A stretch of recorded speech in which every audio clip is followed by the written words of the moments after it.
সামরিক শক্তিতে দুরন্ত গতিতে এগিয়ে যাওয়ার পথে বাংলাদেশ সক্ষমতার কতটুকু উজাড় করে দিতে পারবে? যুদ্ধের দামামা যখন পুরো দুনিয়া জুড়ে, বাংলাদেশ আছে কোথায়? বাংলাদেশকে জাগানোর জন্য মিডিয়াগুলো বর্তমানে সর্বোচ্চ গুরুত্ব দিচ্ছে সামরিক খাতকে। এই সামরিক খাতকে গুরুত্ব দিয়ে মিডিয়াগুলো রীতিমতো ঝাঁপিয়ে পড়েছে, কারণ ওপারে ভারত যে প্রতিনিয়ত গলা হাঁকাচ্ছে। ভারতের এই গলা হাঁকানো দেখে আমাদের বলতে ইচ্ছে করে, এই মুহূর্তে সামরিক চুক্তি কিংবা নিরাপত্তা চুক্তি আমাদের জন্য খুবই গুরুত্বপূর্ণ। ভারত কখনই ছেড়ে কথা বলবে না, কারণ সেখানে তো আমাদের একজন বসে আছে। তিনি আমাদের সকল গোপন তথ্য না জানি ভারতকে দিয়ে দেয়, অনেকটা ইরাকের মতো। ইরাকের সাদ্দাম হোসেনের পতনের অন্যতম কারণ ছিল ইরাকের সাদ্দাম হোসেনের অত্যন্ত কাছের এবং তারই প্রতিদ্বন্দ্বী। প্রিয় ভাইরা, আমরা মনে করি সক্ষমতার বাহিরেও আমাদেরকে আরো অনেক কিছু করতে হবে। এই মুহূর্তে সাধারণ জনগণকে ঐক্যবদ্ধ করতে হবে। এটা মনে করতে হবে যে ভারত আমাদের শত্রু, ভারত আমাদের বন্ধু। এটা সাধারণ মানুষের মন থেকে তুলে দিতে হবে। ভারত কখনই আমাদের বন্ধু নয়। আমার আপনার নবী, প্রিয় নবী হযরত মুহাম্মদ সাল্লাল্লাহু আলাইহি ওয়াসাল্লাম, তিনি তার জীবনে শেষ লগ্নে এসে এটাই বললেন, হিন্দুস্তানের বিপক্ষে আমার উম্মাহ যুদ্ধ করবে। হিন্দুস্তানের বিপক্ষে আমার উম্মাহ যুদ্ধ করবে। যে উম্মাহ যুদ্ধ করবে সেই উম্মাহ তাদেরকেই আপন করে নিচ্ছে। এটা কি নবীজির কথার বরখেলাপ নয়? অবশ্যই।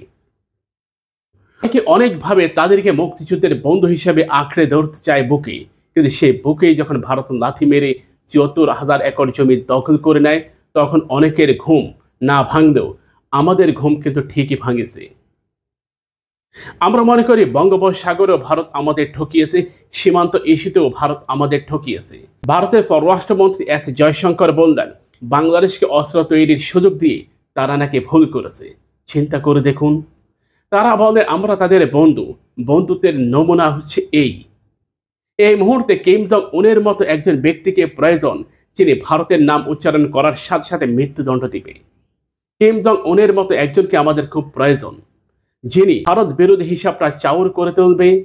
ভারত কখনই আমাদের বন্ধু নয়।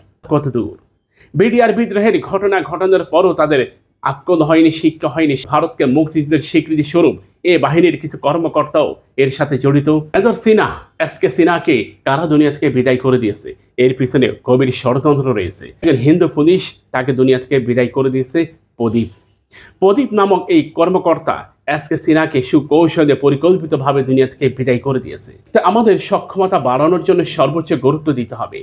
এত বেশি দিতে হবে, আমাদের প্রতিটা নাগরিককে এটা মাথায় রাখতে হবে, যুদ্ধ করতে হবে। যুদ্ধের জন্য নাগরিকদেরকে প্রস্তুত রাখতে হবে, অস্ত্র তৈরি করতে হবে, অন্তত ৩ থেকে ৪০০ কিলোমিটার রেঞ্জের এয়ার ডিফেন্স সিস্টেম ক্রয় করতে হবে। চায়না থেকে ইতিমধ্যে SQ-9 এয়ার ডিফেন্স সিস্টেম সামরিক বহরে যুক্ত হওয়ার পথে। তুরস্ক থেকে ইতিমধ্যে TB2 বাইকার ড্রোন বাংলাদেশের সামরিক বহরে যুক্ত আছে ৬টি।